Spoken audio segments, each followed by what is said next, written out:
Okay, we are live with another episode of Superstar Guest Spotlight. And our guest today is Nicolle Leanne. And we're going to, hi Nicolle, welcome. Hi, thank you for having me. Glad to have you here. So we're going to learn a lot about shamanic healing, shadow work, all that fun stuff that everyone likes to to talk about. I know how to So heal we'll themselves. explore that. Yes, from the darkness, and bringing out all that. It's a very touchy subject, but it's something that we all know inside that we have to attend to, look at. So I know this will be a benefit for many people. So if you're here, if you're joining us, you have questions about this topic, shamanic shadow healing, not shamanic healing, shadow work, just anything around that you have questions. Nicolle will take your questions a little later, so stick around to the end where we'll be doing some other fun stuff. Who knows what Nicolle and her many gifts will be doing later. Thank you. So let's yeah. let's share a little bit about Nicolle. So Nicolle facilitates many healing services, but she's becoming more known for facilitating shamanic journey services where clients connect to the high spiritual realms and anything is possible to explore and experience in journey, Yes. such as personally connecting to deceased loved ones, your guides, ascended masters, higher consciousness, higher self, etc. And astral traveling interdimensionally through different realms, dimensions, planets, accessing timelines, healing traumas through shadow work, inner child healing, past life regression healing, channeling higher wisdom, and so on. These are only some of the many potentials someone might encounter or explore within their journey. So, depending on what they need, right? At any time, you will Depending go on in different directions. depending on their intentions of what they are seeking, what they're dealing with, what they're trying to address. What I'm finding is anything is possible, and I mostly serve as a facilitator of connection to those higher spiritual realms so that they can access all of that for themselves and be the sole interpreter of what meaning they draw from their experience and what they learn and what they release and heal. So yeah, it's a lot of fun. I like that. On my end. So they get to decide. It's energizing. So that's they get to interpret what they go through, based on their experience. Based on their intentions, yeah. So their intentions kind of set up a roadmap almost as to what might be waiting for them on the other side, and what we're looking to have them connect to, and or what is kind of awaiting them in the journey, if you will, based on what they're seeking.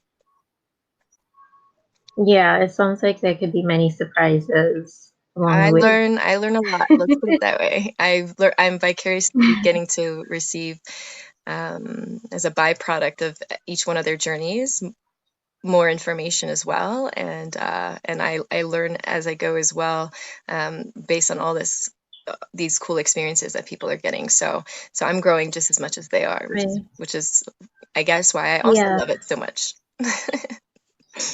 Yeah, that makes it so much more powerful for both of you. It's like growing together. I see you also talk about different realms and dimensions and planets. That's taking it to a different level, right? Beyond this earth plane. Beyond this physical plane, beyond you being in the way of with your ego and your physical limitations. Yes, because your soul or True. consciousness essentially is doing the traveling and therefore the work on that higher dimensional plane, which may involve assistance from these higher conscious beings, such as made up of your guides, angels, guardians, loved ones, elders, ancestors. So those are all possibilities that people are likely to experience. Not always. It's not every session that they show up, because sometimes, especially if we do the shamanic shadows work, sometimes they might kind of take a stand back so you can do the work on yourself, because it's that connection may not be the purpose of their journey, but maybe a bonus of their journey. But a lot of times they might connect in a shamanic journey, and it's not even necessarily on that level. Really, like I said, it's based on your intentions. And essentially, like I said, I serve as the facilitating bridge, where I guide you out of that out of body experience, which involves the sensory experience, as well as I'm also working with energy in different modalities if it's in person. However, what I am finding is that it is very possible to have equal results from remote sessions as well, and distant sessions. So I do offer that as well, as long as we have mutual availability to be able to facilitate that, because some of these journeys can last for several hours, if not longer, for some of them, just depending on what we're addressing and how thorough we're getting into what they need to experience. So, what's your favorite modality to use The shamanic journey. in these? What's that? Would you say? Would you ask? Okay, so we were talking about that. I said, what's your favorite modality That I to offer? use? Like a service, or what I use within the journey, as far as a modality? Within the journey. Yeah, yeah. Which do you find most powerful? I mean, I feel like everything that I do on the sensory level is just complementary. It does not substitute the journey, where it's like I'm guiding you out and I'm connecting to you energetically.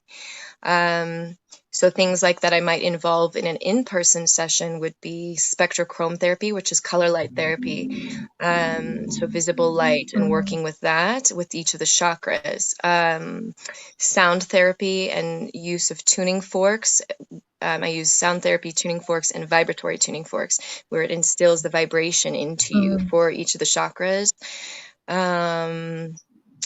Essential oils, crystals, laying of hands, healing. But again, that's for in person, obviously clearing their energy with smudge or Palo Santo or Florida water elixir tonic.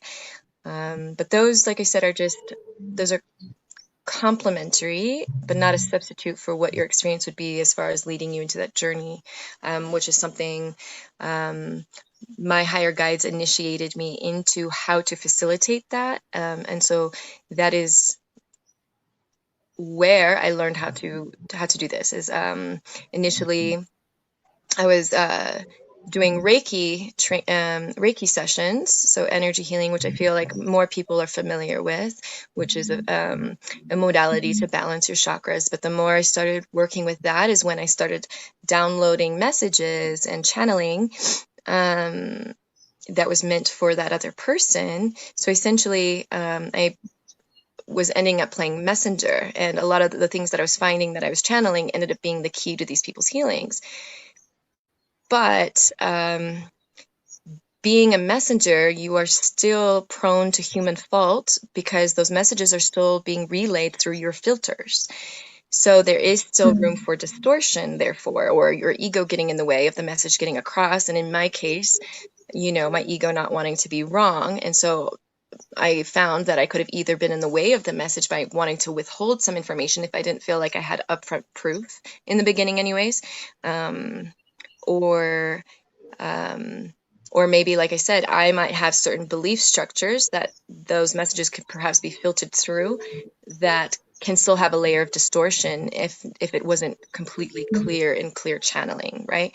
But either way, my guides guided me out of playing messenger. They said, we don't want you to be messenger anymore. What we think is more important for that person is to learn to connect to it for themselves, so that they then are the sole interpreter of their experience and their guidance. So that's what they take with them, rather than me being the channel, because then it's much more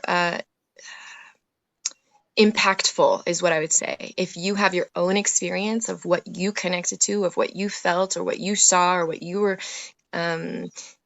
guided with insight, right? Or whatever you encounter, you are the one that's going to take that with you and apply it in whatever way that you feel necessary, such as if you were to see like a psychic or a channeler, you are essentially giving them your authority, or giving them authority over you, as to them having a gift that you feel like you don't have. And so you are subscribing to the messages that they're connecting to say their guides or loved ones or whatever. But again, you still may run into the issue that they could still distort it to some extent. And if you feel their gift is more powerful than you connecting for yourself, you may never access connecting to yourself then, you know what I mean? Because you're trusting it in someone else to give you the information. Just like we do with, say, doctors, if you're feeling sick, instead of you being in tune with your body and questioning it, like, why am I sick, or why am I having this symptom? What is causing it? What's the underlying reason? Instead, you feel like you're out of tune. And so you go to the doctor to tell them what's wrong with you and how to deal with it. Right. So it's very out of tune with your own inner knowing. And so that's why I believe I was guided to there's a lot of that disconnect with disempowerment in not having the trust in yes, in the inner knowing, and because it's also, there's so much attached to that, like, patterns social conditioning. and such. Yeah, exactly. Social conditioning. Think about it, when your parents are telling you what to do and how to do it, because they're guiding you with what they know. But they could also be steering you away from your own inner guidance, because they're like, no, you need to do this. This is in your best interest. Right. And so when you're subscribing to that conditioning, then the next layer is your teachers in school, or perhaps in your religion. They tell you a certain thing, like they're the ones that are connected and they're telling you what, say, maybe the Bible means. But what that robs you of the ability to intuit for yourself. What does it mean for you if you were to choose your beliefs, right? Versus someone else telling you what is right, what was wrong, what's up, what's down, and I think we're all guilty of this in projections, because that's what we were taught. And so we don't necessarily have the ability to trust our own inner knowings and our own inner guidance, because we've been steered away from that, because we've told everybody else that has an authority over you, or your government, society. So we have a lot of that in our reality that disempowers you from your own inner connectedness, if that makes sense. And your gifts and all that. So you may have that ability, but you don't believe it because you've been taught that this is the way, that you shouldn't really, like, you aren't the final expert in this matter. So Yeah. better ask that person. So yeah, that can go really far, because this whole voice and expression and power and all that, right? So disempowered we are, and we're finally collectively rising out from that, slowly but surely. Slowly but surely. So let's talk about your path and what led you to take this particular path with using these gifts of yours and bringing them all together in this Okay. way. Yeah. What was your, yeah, your Introduction first? and where did that lead to? Yes. Um, Yeah, so, first. first of all, I was born and raised in South Africa, and moved to the States when I was 12. So I had a different cultural experience and upbringing. If we're Oh, talking in terms of, um, the United States, development. and what people's upbringing is typically like here. So I had that Yeah. perspective first. But I also think like when I moved to the United States, I had kind of like an identity crisis of trying to figure out like who I am, because there was a sense of just coming into this new world and already knowing I didn't fit in, I didn't belong, and not understanding why. I didn't understand why did I feel this way, and why I felt so different outside of being from another country. I just felt like, yeah, I just didn't feel like I fit in, if you will. And in that delving, I was introduced to astrology as my first earliest modality when I was 12 years old. And that was a great tool for me to self-assess and understand myself from an analytical approach by understanding, and at first it started off superficially on the surface, just with like, your sun sign and then your, curiosity. But what I learned is the more I delved into it, I realized it was deeper than many would give credit for, because a lot of times it would be represented in magazines with like your horoscope and you're going to meet a Leo at the movies on this day and blah blah blah. So I feel like there was a very surfacey approach of how astrology was being represented in this way, and the more I delved, I realized how much deeper it really was. So much so that it was, your birth chart is based on the exact moment of your birth and what all the planets were doing and where they are in your charts and how it's set up, all has interpretation as to what makes you uniquely you and different from, say, everybody else born in the same, month sign as you or zodiac sign as you, which again gave you kind of a surface impression of personality. And I was able to go deeper and understand the intricacies, the complexities, the many walking contradictions that we all carry, and how colorful that is, because we're not black and white one way or another. We're very kind of complex, and I was able to pick those apart in assessment, not only of myself, but then of others, and then understanding how the cosmos work, and learning like how the planets move and their patterns that are always changing at different paces, and how they engage with one another. Yeah, But it's like also, yeah, it's a whole new world. But what age were you I when you was discovered astrology? 12. I started studying it at 12, and Oh, it's been ongoing because I still feel okay. like, I'm 33 now, but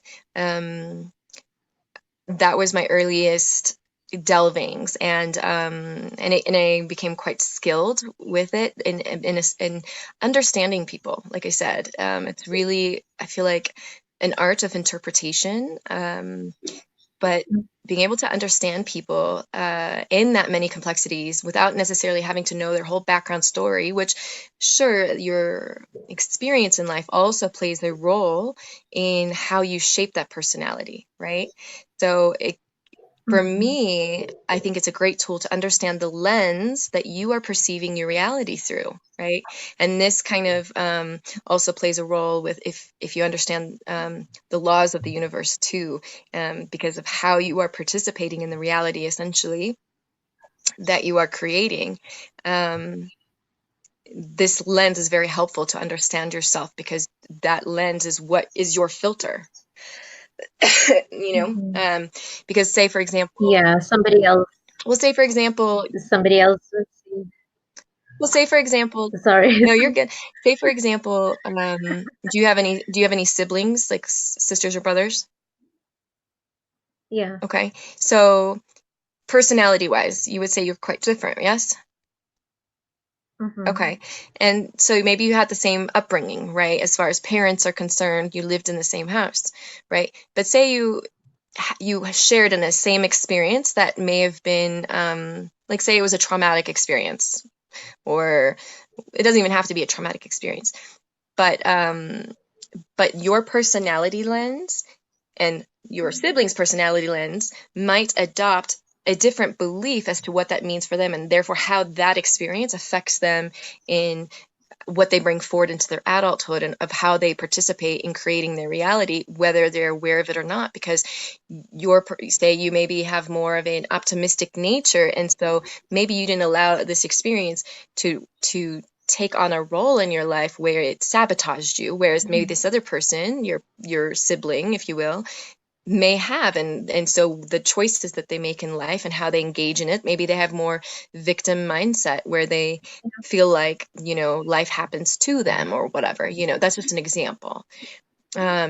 So understanding your own unique personality lens is very important, I feel, to navigating your role in what you're creating in your reality, rather than just going at it blindly as, oh, this is who I am ego-wise, or this is my identity. But I think if you can process that through a level of understanding, because you can see the intricacies of your chart, like the old adage says, know thyself, and I feel like astrology is a great tool to do so, as well as there's also a way that you can interpret predictive astrology, and that's based on what the planets are doing and how that engages your specific chart to how you may experience certain themes as catalysts. So whatever the planets are doing may provide catalytic energy to evolve you in some way, right? But you still choose how to respond to that. And that personality profile might give you an idea of what that would look like. But you also have to keep in mind the consciousness and awareness of that individual, of where they are, because, how you might engage an experience as a child through a space of immaturity might be different after you've had life experience, and you might come across a similar engagement. You might handle it differently or react differently, right? And that would be based on your level of awareness and consciousness. So I think all of that needs to be taken into context if you were, to work with, say, an astrologer, or to have that understanding of where you are in your growth as well. But anyways, that started at 12, and that's been ongoing throughout my life. And I would say I'm very knowledgeable in this area, but I couldn't say I'm an expert, because what I'm finding is like the ocean: the deeper you dive, you still never reach the bottom. So, so that's where I first started. After that, yeah, it never ends. I mean, it's always changing. It's always changing. The planets are always doing something different, and they all have different lengths of time that they may spend before it navigates the next constellation. And so how they each. Is this something? Go ahead. Is this something that you just learned by yourself, or Yes. maybe you formally No, learned? I was passionate. I did the diving and on my own. Like I just wanted to learn everything I could about it, because I was so fascinated. And I think for me too, I'm so fascinated by people. Not only their personality, I'm also an artist, but I love drawing people. I like to capture expressions and body language and things like that. If I were to draw, I find people just to be fascinating. Let's just put it that way. And then obviously their story. I'm fascinated by what's their background story. Not only me just seeing their chart, but what is their what experiences have shaped them, so that's kind of always been somewhat of a fascination for me. And also my own path of trying to figure out myself, like, who am I? That's been my like driving question all my life. So the next really powerful introduction on my journey, which really like shaped my perspective, was a modality that I was introduced to by my mother and my grandmother when I was 13. And it's a modality that they nicknamed the glass, which is a tool to connect to the spirit realm. It's something that my great grandmother introduced our family to. So in this case, I never, I guess I met my grandmother before she passed when I was maybe a baby, maybe 1 or 2 years old, I think. So I didn't really have a relationship with her in my childhood, if you will. But we would use the glass with my grandmother and my mother to communicate with my great grandmother on the other side. And I would compare this modality it's a similar concept to the Ouija, because it spells out the answers, but it's a homemade version and it's treated with sanctity, which I feel like the Ouija has a poor connotation in people's minds because it's been kind of used as a game, as shenanigans, like you experimenting and or people just not knowing how to work with it, and because those intentions with the Ouija, and also having kind of a scary influence for some, because when you are connecting to the spirit realm, yes, you are opening up a portal, but if you don't know how to honor the sanctity of what you're opening yourself up to, you can, yes, invite bad energies through, or bad entities through, or things of that nature. So really, this modality that was been nicknamed the glass is about treating it with sanctity, protecting the circle, and being selective on who or what you are communicating with. And there's ways that I was taught to do that. So anyways, but what that taught me, as I use this modality not only to where it started to connect with my great grandmother, and then after my grandmother passed, my grandmother, and then certain guides have come through and communicated messages, or if I brought certain friends in who really wanted to communicate to, say, their lost loved ones, then that would be a modality that I was able to share with certain people. But it was something that I kind of still kept very protected and close, and I didn't really make it very public. There was kind of like a level of protection that I had for a very long time with it. And also because I think that growing up, there was that sense of I knew it would challenge most people's beliefs based on what they were raised with, or if they had a strong religious upbringing. I also had this feeling like I would be rejected or persecuted in some way if they were aware of this modality. So for me, in that time frame, I kind of kept it hidden in my own personal world. But what it taught me was there was more to the unknown or the spiritual realm than what has been learned in our traditional doctrines and what we're told in physical reality. So that really got me very curious, and I, of course, wanted to know more. I wanted to dive more. And so my teenage years were a lot about dabbling in different modalities, divination systems, magic, runes, tarot, dowsing with a pendulum, like any of those things. Like, I was fascinated by it all. And so, but I would say after that, a more pronounced part of my journey would have then been when I was 19. At that stage, did you have anybody? Did you have friends around that who were also interested in similar things, or this was No, something you kept? this was very much my own private world. It was all for myself. I never thought any of these things that I was doing for myself would be what I offered to others. That came later on in life. All this time it was more private, minus the astrology readings. Because I obviously like had to include people to, read their charts, so I did that for free, pretty much all my life, up until what I'm doing now. But it's just because I was passionate about it and I loved it, and I wanted to, because through them, I was also getting better with those skills as well, you know, because I was able to have that feedback as to what I was interpreting. So, so astrology was the one thing I did openly share. But all my spiritual stuff was mostly for myself, and maybe with my mother or something like that. But I don't think I really opened that up until my early 20s, when I brought some friends into that more, but not my teenage years, not that I recall. But when I was 19, was when I was introduced to 1920 is when I was introduced to initially The Secret, you know, which I'm sure I don't know, I'm sure you've seen. Yes, the documentary The Secret. Have you seen it? Mm-hmm. Okay. So I was Yeah. introduced to that when I was 19, and that really took my perspective to another level of understanding the law of attraction and being so fascinated by the concept that we are creating our reality, right?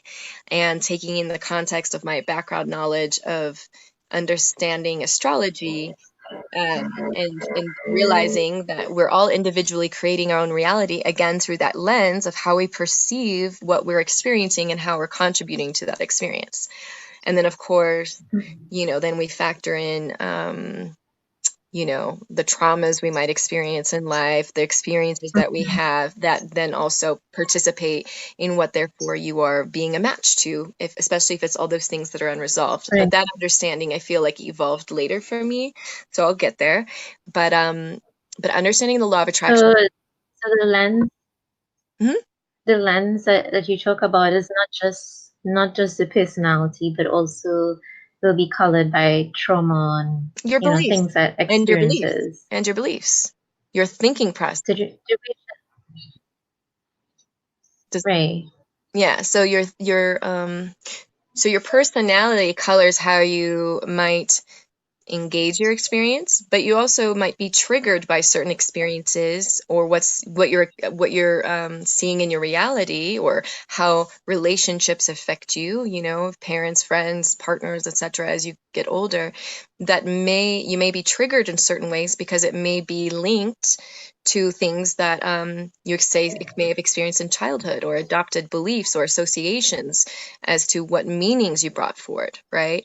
So so the personality is Mhm. one filter, your beliefs are another, your vibrational imprint is another. And again, that's based on what you're energetically holding on to, whether you're aware of it or not. And therefore, that's why the shadow work becomes very important. And we'll go into that once I get there. But so the way we think, because your thoughts have energy and they create. So if you think about it, if you have a belief that's circulating consistent thoughts that are kind of like habitual or patterned based on how you're being triggered into that thought system, and those are energizing things into your reality, becoming a match to you, which you may then feel like, especially if you have more of a negative mindset in that way, you know, or beliefs that aren't serving you, but you've accepted them as true because that's what you were either told or adopted, um, and or you attributed an associated meaning because of an experience that you hold on to this belief. And if you don't realize that that is what is creating the proof of what you're seeing in your reality, then yes, it's very easy to feel like you're a victim to circumstance. It's very easy to feel like, Mm. you know, you're out of control, and that there's outside external forces that are have an influence in impacting you. So if you understand the law of attraction, and that you are essentially creating your reality, whether you're aware of it or not. But if you become aware of it, you almost take your power back. And if you're going to become aware of it, it's also to take responsibility or accountability for the reality you've already experienced up to now, that in some way you've created it, and it has nothing to do with what you deserve, or what you necessarily asked for. 'Cause it's not like you're like, oh, well, I experienced childhood abuse or I was molested. How is it that I asked for that, right? It's not that you asked for it, but you may have participated in that being created because of, say, an initial imprint. So maybe it took one experience that impacted you in a certain way, but because it impacted you so strongly vibrationally, you became a match to, say, more of those types of experiences, not because you deserved it or not because you are asking for it, but unconsciously you're creating more of it because it's a imprint that hasn't been healed in you, and you're still maybe in an environment where that becomes maybe, say, normal, right? So if I were to give an example, so let's see, what would be a good example?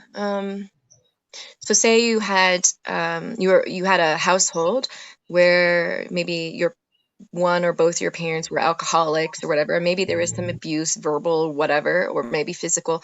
That was your early introduction into your upbringing, right? But then, and again, it's not because what you deserve, but say you go into adulthood, next thing you know, you're attracting a partner who is similarly maybe abusive or alcoholic, and you don't have a way to escape for that, but you might also have a distorted perception of what love is because maybe that's just what you know and that's what you're used to, but it's not because that's good for you, and it's not because that's what you deserve, but you might be unconsciously creating more of those experiences because you had those initial imprints. So you become a match to more and more and more. And of course, because it triggers emotions in you, it triggers hurt, it triggers inner child wounding. You have that imprint that therefore is creating another layer of that becomes closer to you as a match in your experience or future relationships, right? Where you might be a match to that being your experience. So anyways, yeah. So yeah, shadow work, therefore, in those cases would be very important to explore so you can try to heal those aspects of you that are unconsciously becoming a match to the undesirable, essentially, because nobody deserves those kinds of experiences, but you just might be a byproduct vibrational match to it because of those early imprints. Because think about it, when you're a baby, you're not born with hate, you're not born with anger, you're not born miserable, you know what I mean? You kind of learn those things based on your experiences. However, that's not to say that you can't be imprinted with that necessarily while still within the womb of your mother, because your mother might be experiencing certain adverse situations or experiences or feelings that might be imprinted into the fetus on a unconscious level. And so therefore you can still be introduced into the world with a match vibrationally to those circumstances. So again, not because what you deserve. And how like past lives and all that. Past lives can play a role as well, yes, as to what karmic influences you might try to navigate. So, and what I'm learning from that angle is that we still technically choose our reality, at least of what we come into, because a lot of times we, on a karmic level, we're trying to undo that. So sometimes we choose to be catalyzed by these tough experiences so we can have perspective and healing as to, and I can give some examples of this, of clients' experiences, so you can kind of get an idea of what I mean of this too, if you remind me before we complete this interview. But so yes, past lives can play a role. Let's put it that way. So let's see. So yeah, the law of attraction. So that was something that was really empowering for me because it meant I got to create my reality, and this time I got to create it on purpose. Someone like myself who's kind of controlling, loved the concept of thinking that I can manipulate reality so I can have more of what I want. But the more I practiced working with it, what I also realized is the faster the manifestation started happening for me. Good or bad was irrelevant, because then I realized I had to learn how to master my mind, because if the things I was manifesting Could be both good and bad. the universe has no judgment as to good or bad. What are you projecting? That became in my face very fast at this point. So I was getting the good and the bad experiences word verbatim to my thoughts or, what I was projecting or communicating. And so that taught me very valuable lessons on how to put my mind in check. I had to control what I was essentially thinking, and I had to navigate, obviously, also what beliefs were attached to those thought processes if the outcome was something that wasn't desirable to me, that didn't feel good, or like, for example, getting in a car accident, you know what I mean? But I saw certain thoughts manifesting it word for word, and it was limiting thoughts. So um Yeah. You so that was cannot say that you didn't have a part. what's that? What'd you say? I said you could not say that you didn't have a part in Oh, what I had to happened because realize you knew that the source. I was creating all of it, right? So that also made me look back and, my childhood and stuff like that, like, and see how was I relating to my past experiences, and how is that like impacting me? And I would say in my teenage years, I was kind of I was really hard on myself. I was very self-damaging, because I think that the part of me that wanted to belong, that wanted to fit in, and because I didn't feel like I did, I was very judgmental towards myself. I mean, I would pick out my flaws. I would literally be so cruel to myself in my mind that I would like cry myself to sleep, a lot through my childhood. But I was my biggest enemy, right? And that's not to say I hadn't had some experiences that weren't that that were not so good, that were kind of that definitely impacted me, and my sense of self and who I was, so I definitely had some of those experiences where it definitely sent me reeling into a dark space within myself, right? Where um but I would say the law of attraction, understanding that, made me become a little bit more empowered in understanding the relationship of how we're impacted by universal laws, which essentially govern our universe. And if we just like gravity is to Earth, it just is, right? These laws just are, and we operate under them. So if we understand how they work, you can participate as a co-creator. And that was very powerful for me to understand. But that took, me navigating egoic pursuits in the beginning, because, you're like, oh, I want to make money and it's going to fall in my lap, or I want to manifest this car. I want to, so initially, I was playing with it materialistically, or in attracting my partner, who's now my husband, like I created him word for word, on a vision board that I put all these things on, and like within 2 weeks he manifested for me. It looks identical to the picture on my vision board and has all these characteristics.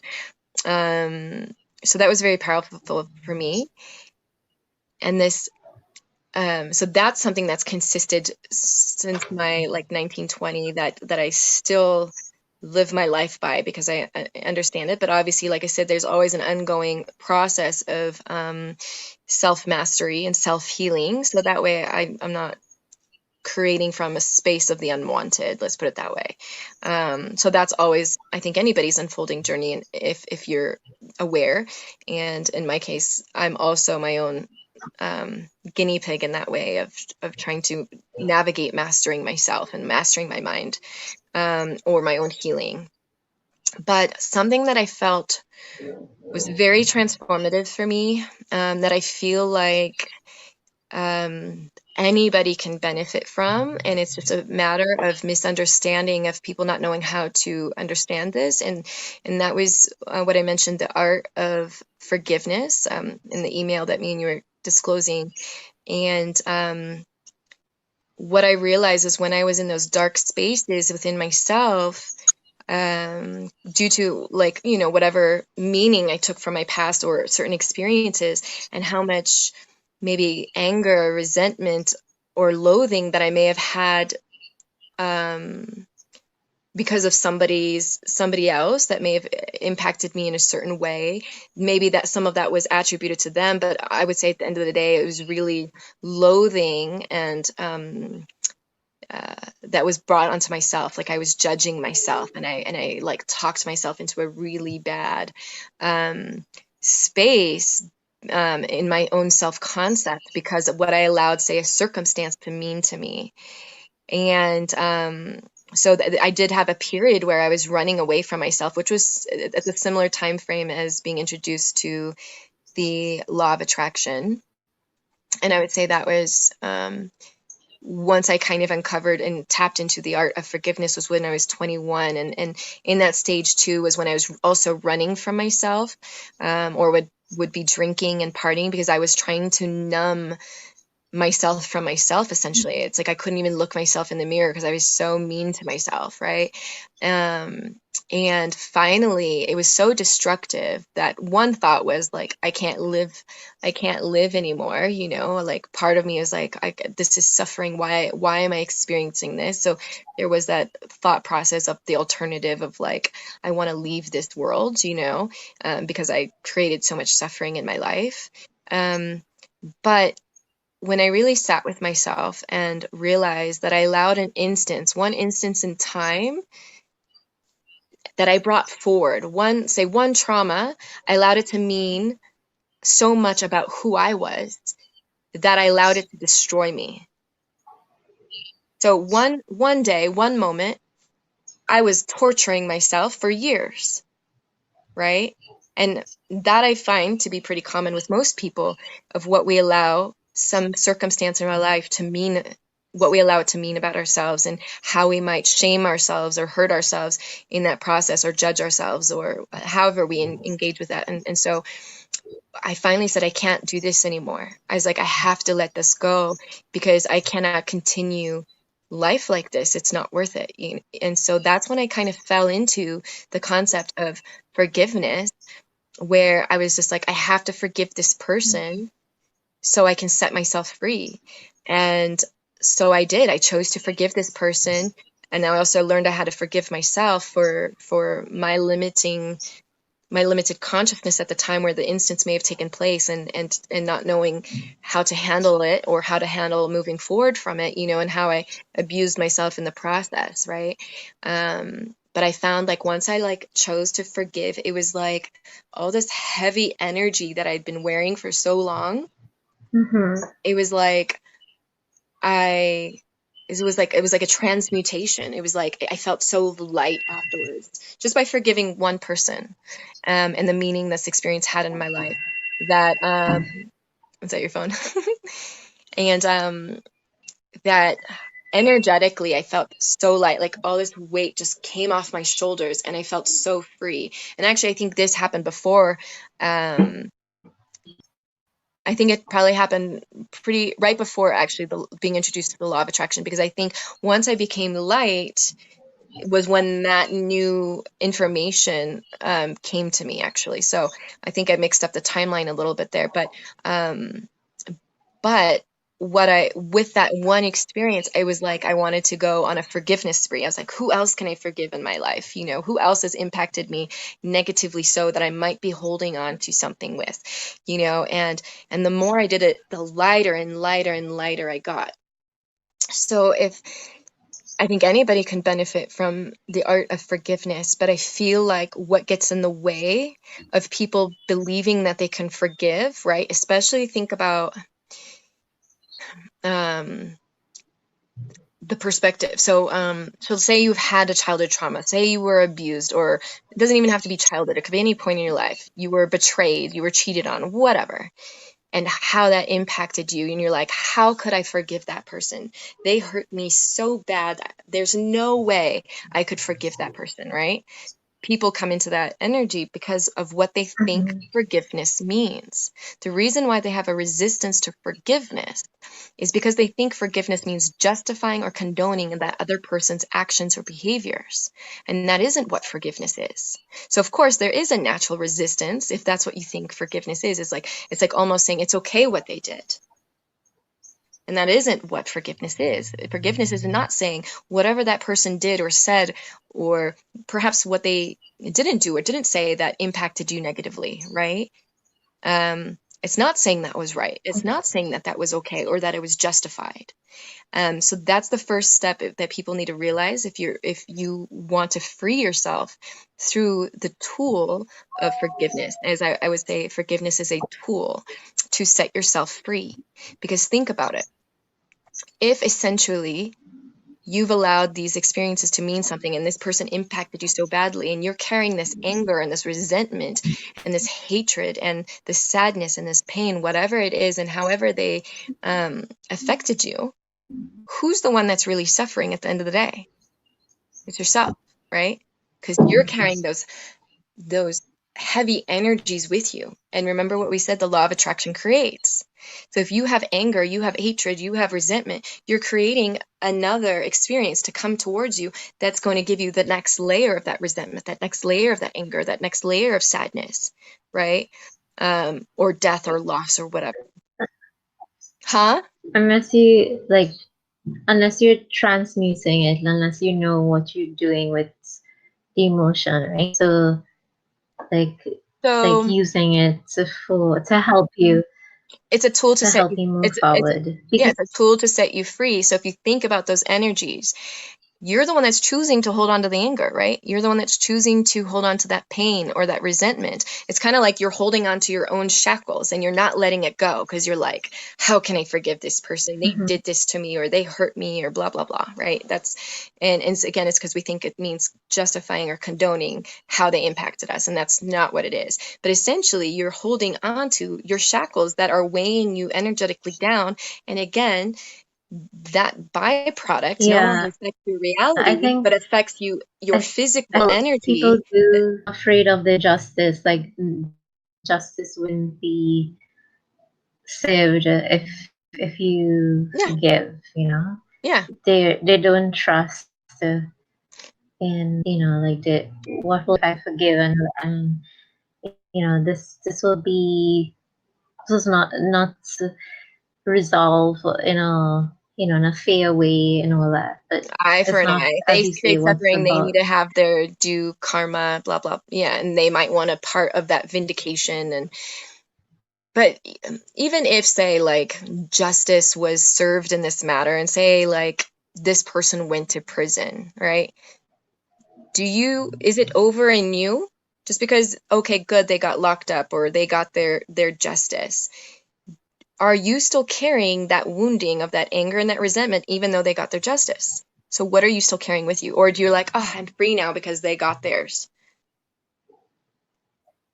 So are you really free in those sentences, in that same stance? Because if you're still holding on to all of that, even say that other person got their karma, whether you played a role in it or not, in that vindication or justice, if you will, what you are carrying with you energetically may have not resolved itself because of what they got in return, the other person, right? So that being said, you still attract negative experiences or relationships or whatever.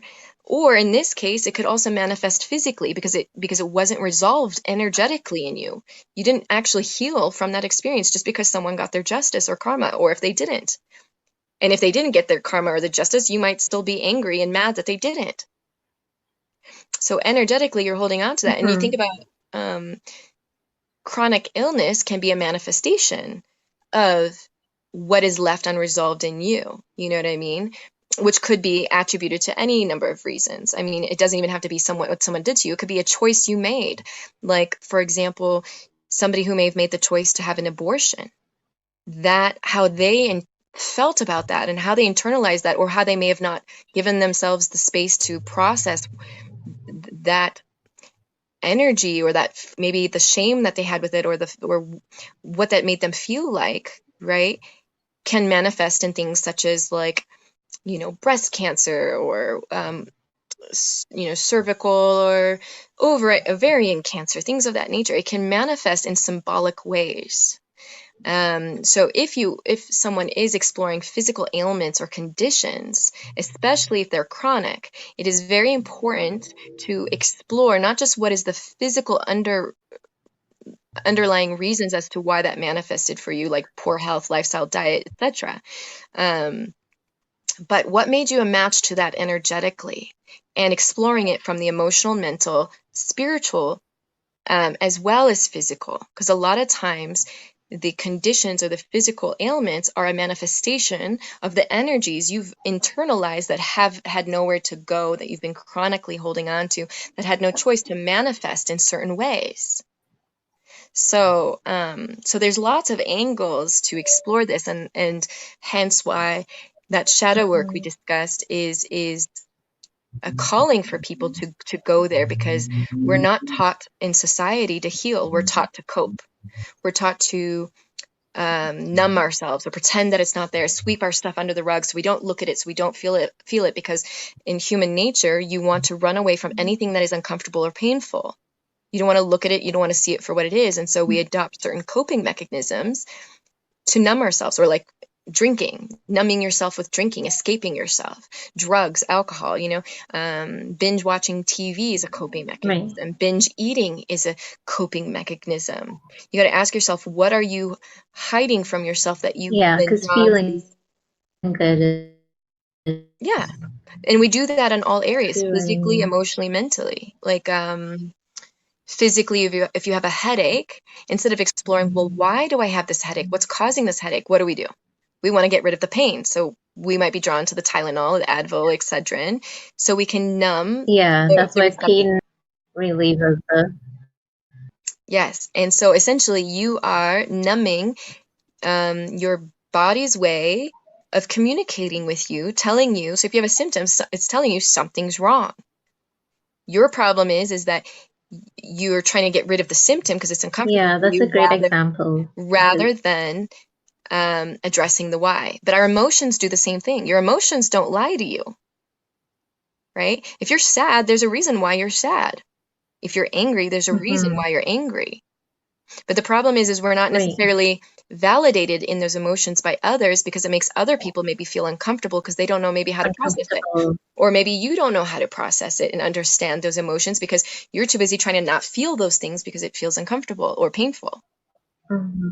And so, Yeah, because when you're feeling that way, people quickly tend to try to make you feel better, or instead of going deeper, because they themselves may not do that for exactly. themselves, right? So But that's how society is. it's a But it's so destructive. yeah, It's so destructive to us on a human level, on a soul level, because we don't ever get the chance to yeah, heal. You're just essentially hiding stuff from yourself and pretending it's not there until you're yeah. faced with And I a was crisis situation where maybe you have that fatal diagnosis that, you have terminal cancer, or that you have, you know, some sort of ailment that's gonna, limit you in any yeah, way, or that death might be around the corner for you before maybe someone might make the choice to make a change because they're trying to address it. But again, like we said, the problem is we give our authority away to someone else telling us what's right for ourselves. And we lose that ability to empower that we have the ability to heal ourselves. So, for example, if you go to the doctor and they say, oh, you only have 3 weeks to live, you're either going to be the person that says, this doctor obviously knows what he's talking about, and you accept that fate. Well, trust me, that fate will be yours. You're not going to have a miracle scenario if you don't believe that a miracle is waiting for you. So that's your belief. You believe you're going to die, so that's going to happen faster than you think possible. it is, because you've accepted that as your fate. But if you're the person that challenges Right. the diagnosis, or challenges what the doctor tells you, and says, no, I don't accept that. I got a long time to live, and maybe I need to make some changes. Maybe there's a reason why I have this, and I need to take ownership as to why. Now I need to figure out, why do I have this? What made me a match to this? What is my life? Yeah. What am I Instead of holding on to? accepting, So, but yeah. obviously, if Those are, you address I these things think health is before, a really good, what's that? yeah. No, what'd you say? Sorry. So health is a really good example for, because like you see it Mhm. so commonplace. It's just so like you can't deny that happens. when someone is given like so much time to live, sometimes they could immediately just become depressed and give up, but because of that Yeah. alone, And think about depression, how low vibration. instead of Depression is kind of linked to an energy of helplessness, but yeah, also and depression is also kind of like swimming in all of your stuff that you've accumulated over time. So all that unresolved emotions, all that unresolved experiences. Depression is like it's like kind of like swimming in all of it, but not knowing what to do with it because you've accumulated so much of it, that you feel like you're essentially mhm, drowning in all of that energy. And that's because you've never addressed any of it as to why you're feeling those ways.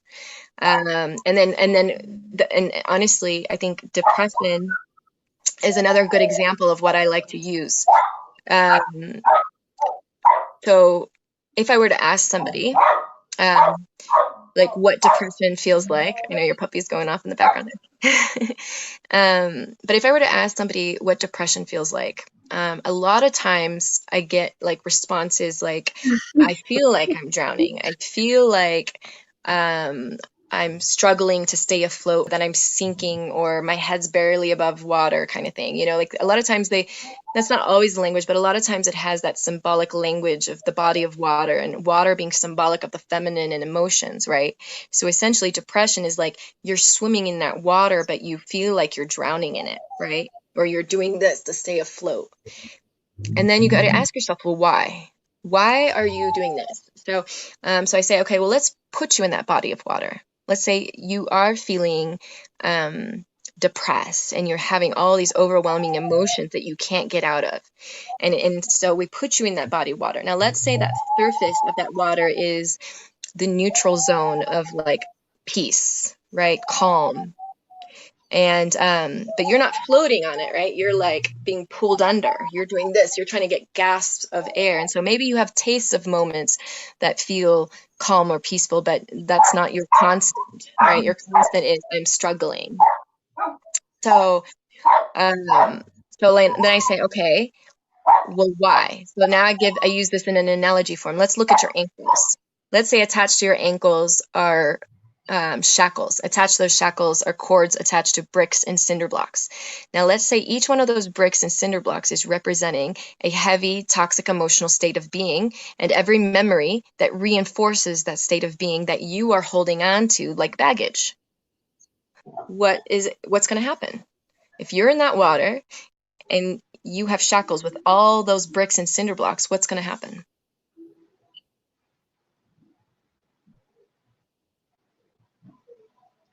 I, What do you think is going to happen? Can you hear me? Are you there? Hello?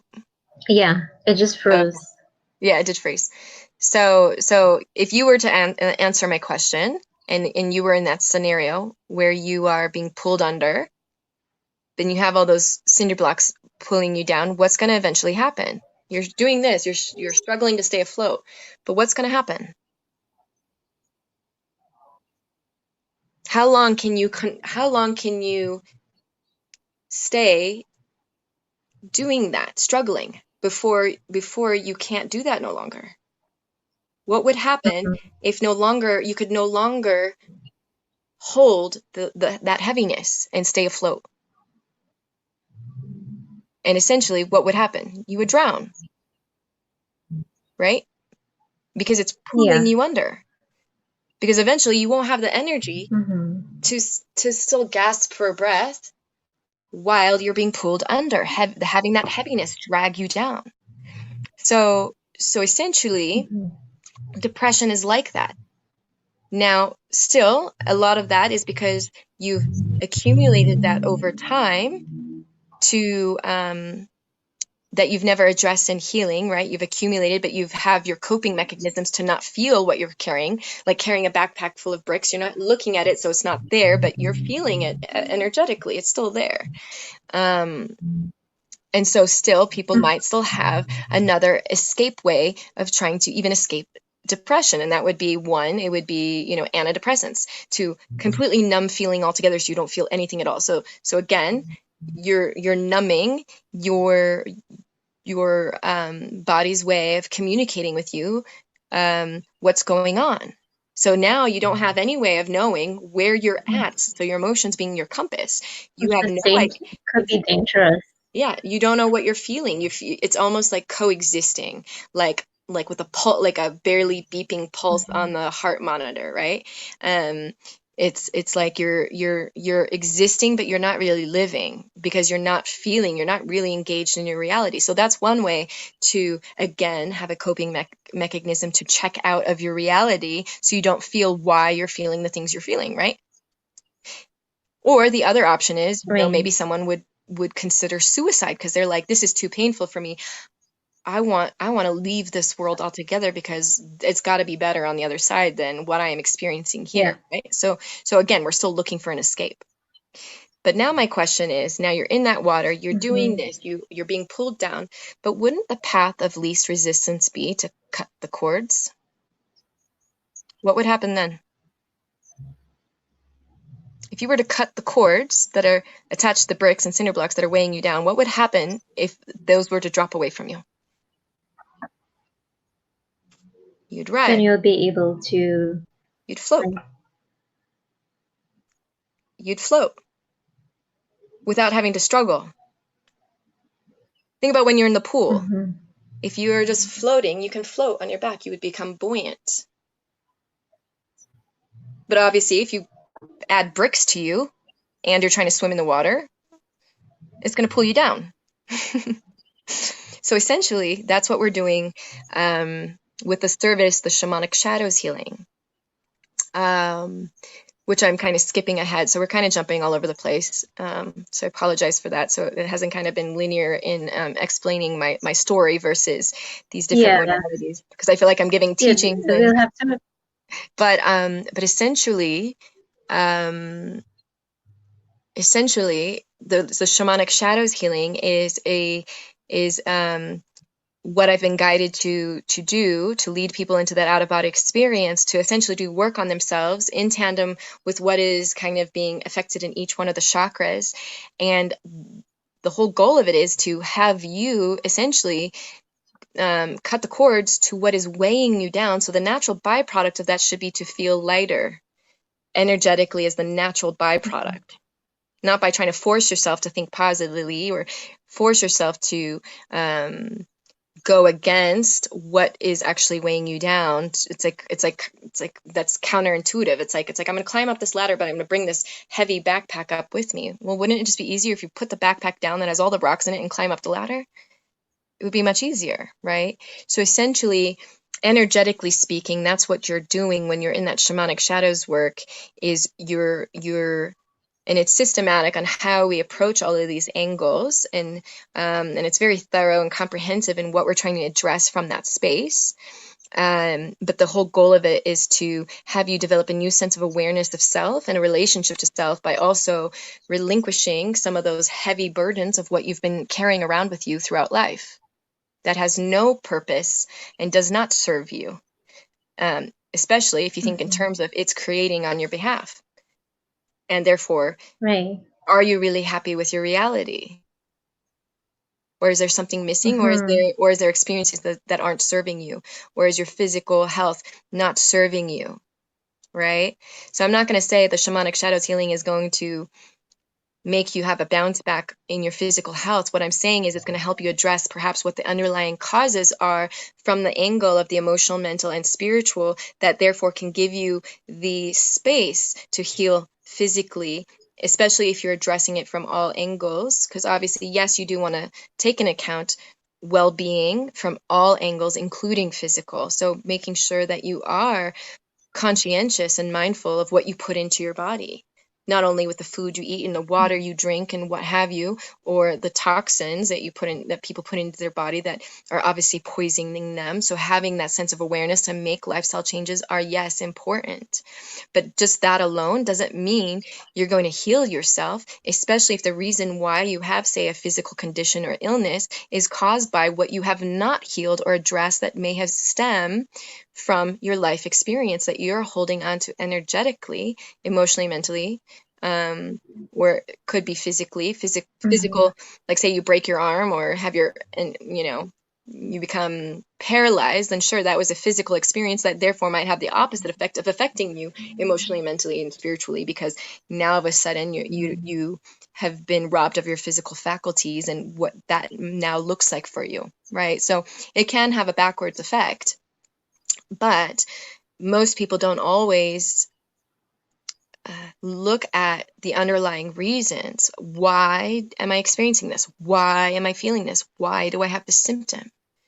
The healing is always in the cause.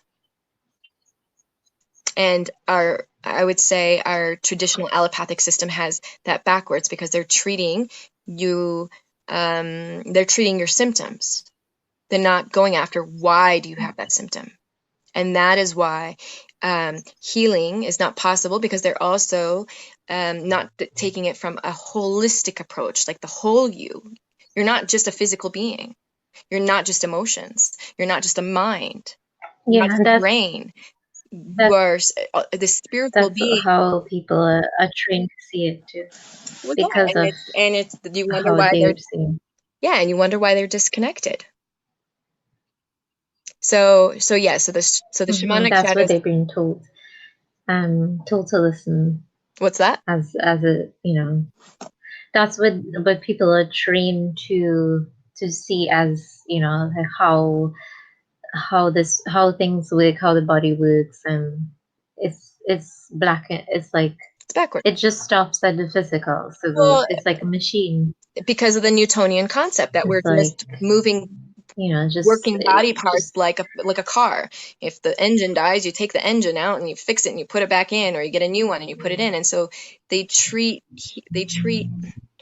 healing from that perspective that, oh, okay, if you're having heart problems, let's take it out. Or, oh, if you're having lung problems, let's take it out. Or here, take this medication, take that medication, but still, you're still not exploring, well, why do you have that heart issue? And it's nice to be put everything under the umbrella. Oh, it's genetics, or oh, it's blah blah blah. You know what I mean? Like, I'd say genetics play maybe yeah. a role, but it's not as I don't because you're the ones that activate those genes. So genes can play a role, but you're the ones that has the control through consciousness of how it's activated to turn on signals Yeah. in your body that may make you a match to things as well. Stress. Stress also makes you susceptible Yeah. energetically to, things not functioning for you properly, things breaking down, wear and tear. We're not meant to be in a constant state of fight or flight. But genetically, as humans, it was something that served us in man before, long before in time, when, like the common example is when you had to run away from a saber-toothed tiger. When you're running away from the saber-toothed tiger, your body wants to put all the energy to run, to flight, to escape, right? And it's not, and when it does that, it takes all of its energy away from rebuilding you on a cellular level, to healing you, to digesting, to all those mechanisms, because it's like, well, those things aren't important right now because you need to run for your life. So obviously, if we were too busy digesting and building cells, that's not going to save you from this, saber-toothed tiger that's about to eat you, right? So, Yeah. but I know in today's we can talk so much on this topic. But it's it's already been so so I long we've haven't even been seen what the chatting time about is. it, so I don't want to keep you back. Yeah. Okay. Well, do you have any closing questions? You can tell you're passionate about this subject. Well, Well, just sharing your service, like what you offer related to this, the shamanic healing. so as far as contacting me, you mean? Or what's your question regarding it? Yeah. Or what offer do you have around the shamanic shadow healing? Is it a service that you have, a special service? Like you mean like an offering, like a promotional deal or something? Is that what you're asking me? Yeah, that or yeah, or in general, if you have So just to share what you offer in Okay, general. so if people wanted to contact me, like I said, I have many modalities that I offer. Obviously, the ones we got caught up on speaking about are the ones I'm most passionate about. And the reason that is because those are the ones that I'm finding to be the most life-changing, and I'm witnessing that before my eyes. Um, like I said, the shamanic shadows healing is really about addressing the shadow aspects of self, which is very transformative for people.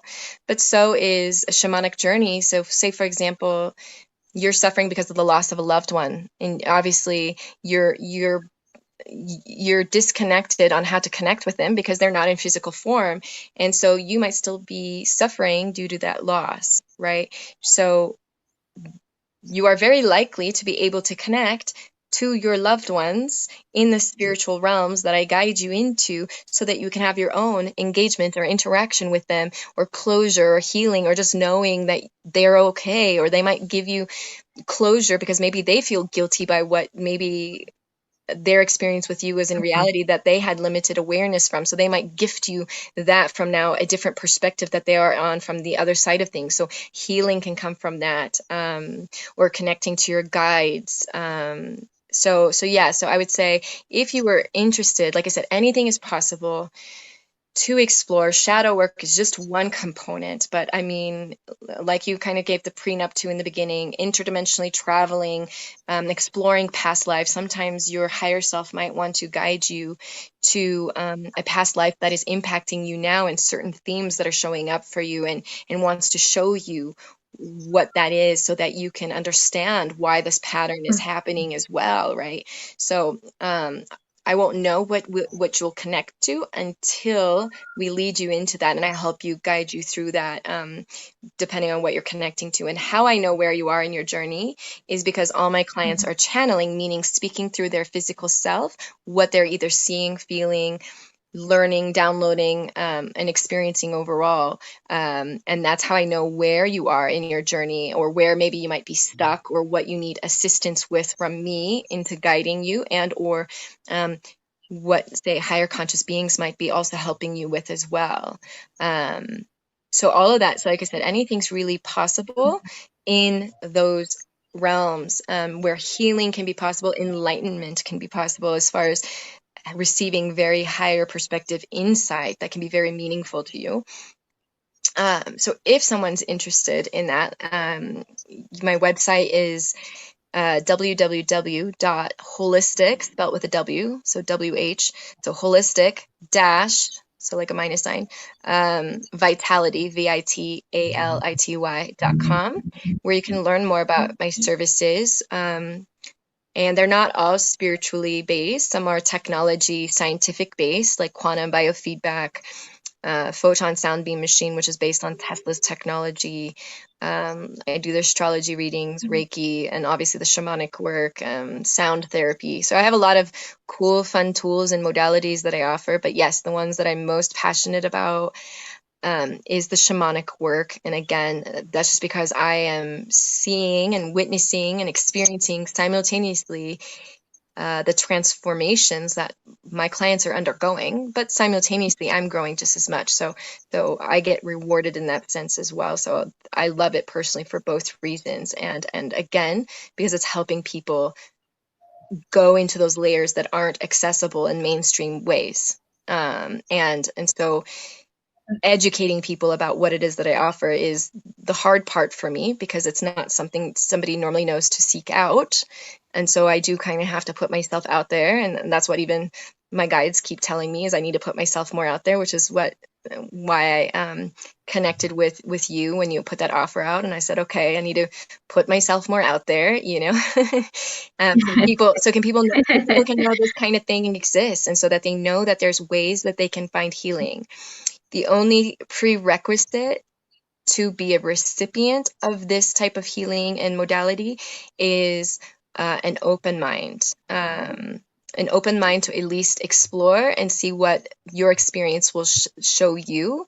Um, And so that would say, I would say that would be the only really the real prerequisite. The only other thing that I would say might get in the way of someone's journey is if they have so much physical pain that it keeps them trapped to their body, because it's kind of hard to like disengage when you're so enraptured into physical pain that kind of traps you back in body. So I would say sometimes those clients might struggle to kind of leave body. But other than that, I would say I'm seeing a very high success rate in what people are experiencing, whatever is meant for them. So Yeah, sounds really powerful. yes, And that's the magical, word I and use. Magical, powerful. Yes, those are words I like to use. of course, transformative. Yes, yes, yes. Cool. Well, is there any closing Well, questions you have for me before I guess we conclude?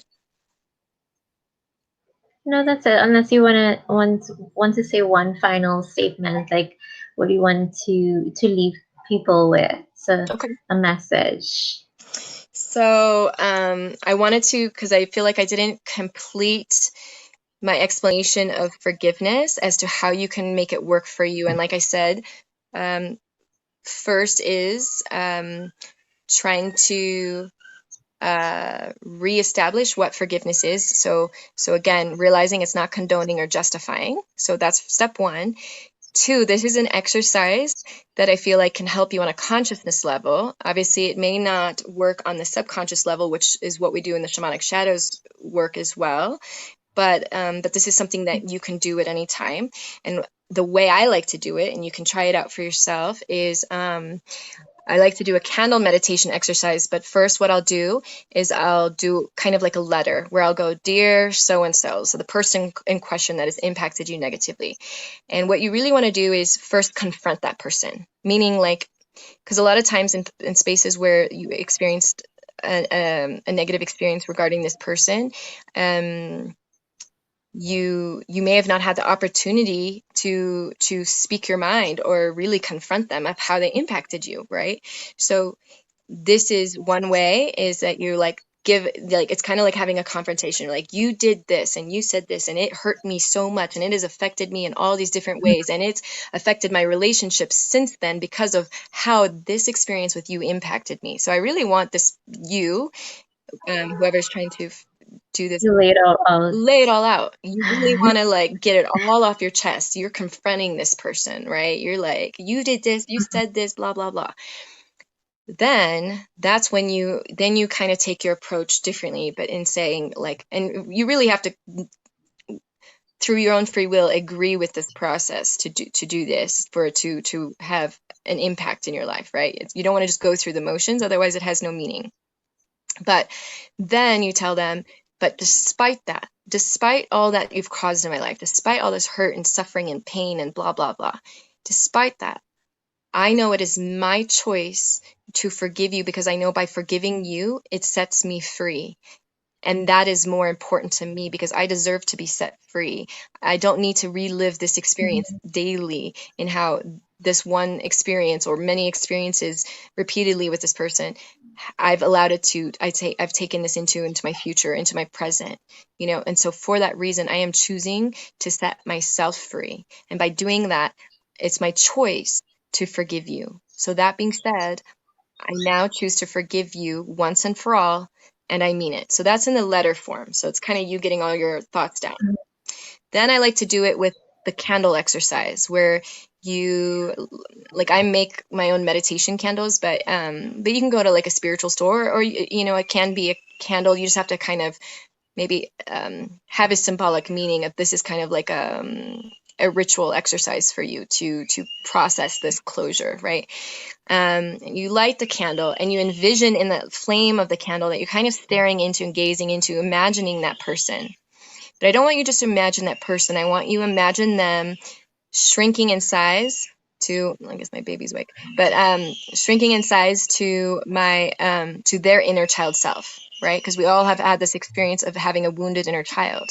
But if you can visualize that this person that may have caused you harm is doing so from a wounded place that was never healed in them, not again to justify what this was dished out to you, but to understand that it came from somewhere, meaning their needs in childhood may have not been met, or they may have experienced things as well that they did not deserve. And even though sure they were an adult and you expect that adult to know better, when it comes to a wounded inner child, you don't always react from a space of care, you know. You might react from that space of pain, and you might cause harm in another or say things that are hurtful. So if you can kind of visualize that person that you're connecting to that caused you harm, but see them as a child, it will be much easier for you to realize that that child deserves forgiveness as well, to set them free and to set you free, but mostly to set yourself free. And so then you can, as you visualize that person as a child, then you read this letter to them and really mean it. And from that space of empathy that you're connecting to this child, a wounded child, you can then say, I forgive you once and for all. And then you can then burn that letter symbolically, obviously do so safely, you know, make sure you have a pot or something that you can put the ashes into. But that would be your symbolic way of closure, to say, to finally let this burden go, let this energy go. But again, you have to do it intentionally with meaning, and not just do it because it's an exercise. You have to connect to this exercise with meaning through free will. So that, I would say, is a really powerful tool. And you can try it out and see how it affects you. And I would say start with the people that have impacted you the most. Because it's like moving boulders out of the way, and then you want to go after the people that are just little stuff, you know, that just bothers you, whatever, you know. So start with the ones that have had the most impact in your life, I would say, anyways.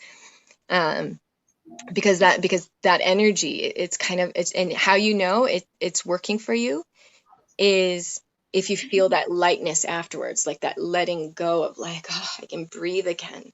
You know, that's when you know that you were pretty successful with this exercise. And some of these relationships might still be in your life, and so sometimes they can still be toxic to you.